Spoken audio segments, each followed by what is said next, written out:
Ating ibinalita nitong nakaraan lamang na ino-offer umano ng Hyundai ang kanilang pinaka-advanced na frigate sa ating Philippine Navy at ito ang kanilang Chungnam class guided missile frigate na kung saan kapansin-pansin ang kakaibang radar nito sa taas dahil specialized ang warship na ito sa anti-air warfare.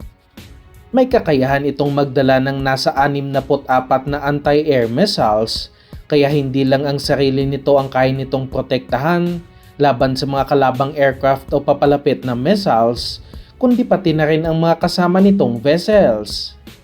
Hindi pa alam kung kakayanin nga ba ng pinasang offer na ito ng Hyundai dahil ang kanilang budget para sa pagbili ng bagong mga frigates ay nasa 43 billion pesos lamang at kasama na dito ang budget para sa pagbili ng missiles at iba pang mga armas ng warship. Malaki na ang naging papel ng South Korean defense at shipbuilding companies sa patuloy na modernization program ng ating hukbong sandatahan dahil sila ang may gawa ng halos lahat ng bagong warships ng Pilipinas tulad ng Rizal-class frigates, Miguel Malvar-class guided missile frigates, at Raha Sulaiman-class offshore patrol vessels at sila naman ang gagawa ng panibagong warships para sa ating Navy. Napasok na rin nila ang ating Philippine Air Force na kung saan sila ang nag-supply ng ating FA-50 light combat aircraft at nagsagawa pa ng additional orders ang ating Air Force para sa pinaka-latest variant na kung tawagin ay FA-50 Block 70 na halos malatotoong fighter jet na rin ang capabilities nito. At sa bagong balita na ating nakalap, mukhang pati ang Philippine Army ay mapapasok na rin ng mga South Korean defense companies matapos inanunsyo ng mga representante ng Hanwha Defense ng South Korea na kanilang ino-offer ang kanilang pinakabagong anti-ship ballistic missile sa ating bansa bilang sagot sa mga pagbabanta sa ating seguridad sa West Philippine Sea at mas palakasin pa ang kapabilidad ng ating hukbong sandatahan. Sa mga hindi nakakaalam, nagkaroon na naman ng tensyon malapit sa Pag-asa Island nitong linggo lamang na kung saan binangga ng China Coast Guard vessel ang ating barko at nag-deploy din sila ng mga guided missile frigate sa ating teritoryo. Kaya makikita na talaga kung gaano kalaking banta ang puwersa ng China sa seguridad ng Pilipinas, kaya timing na timing ang offer na armas na ito ng South Korea upang mas mapalakas pa ang pangdepensa ng ating bansa.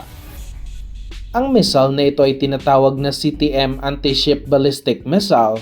na kung saan may sinasabing range ng nasa 160 kilometers, ngunit pwede pa itong mas mapalawak dahil nasa development stage pa rin ang missile na ito sa ngayon at inaasahang matatapos sa taong 2027. Kinakarga ito sa mga K239 Chunmo rocket system na kung saan ino-offer din para sa ating Philippine Army at bawat K239 Chunmo ay kayang magdala ng nasa 4 na anti-ship ballistic missile kaya magandang opsyon din itong weapon system. At ayon sa mga reports, highly accurate umano ang mga missile na ito laban sa mga surface targets lalo na sa mga warships at umaasa tayong magiging abot kaya din ang presyo nito lalo na't alam nating gipit pa rin sa pondo ang ating gobyerno. Marahil ay gusto ng Hanwha Defense ng South Korea na magustuhan ng Pilipinas ang ballistic missile na ito dahil binibenta din nila ang kanilang K239 Chunmo na paglalagyan ng missile na ito para sa Philippine Army at malalakas ang mga kalaban nito sa ngayon lalo na ang offer mula sa Estados Unidos. Ang kumakalaban dito sa ngayon ay ang offer na HIMARS ng Amerika na kung saan may bali-balitang pinagkakainteresan din ng Pilipinas. Ang missile na kinakarga dito na kung tawagin ay Precision Strike Missile o PRISM na may range na umaabot sa 500 kilometers. Ngunit sinasabing nasa 300 kilometers lamang ang range ng export variant nito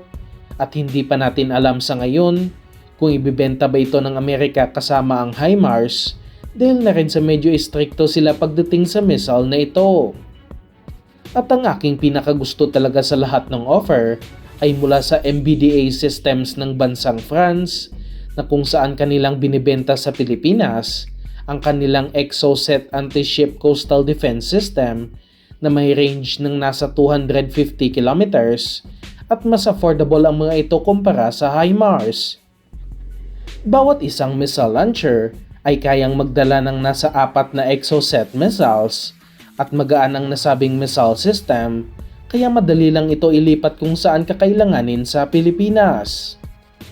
Makikitang maraming bansa ang nag-o-offer ng kani-kanilang mga latest na mga defense equipment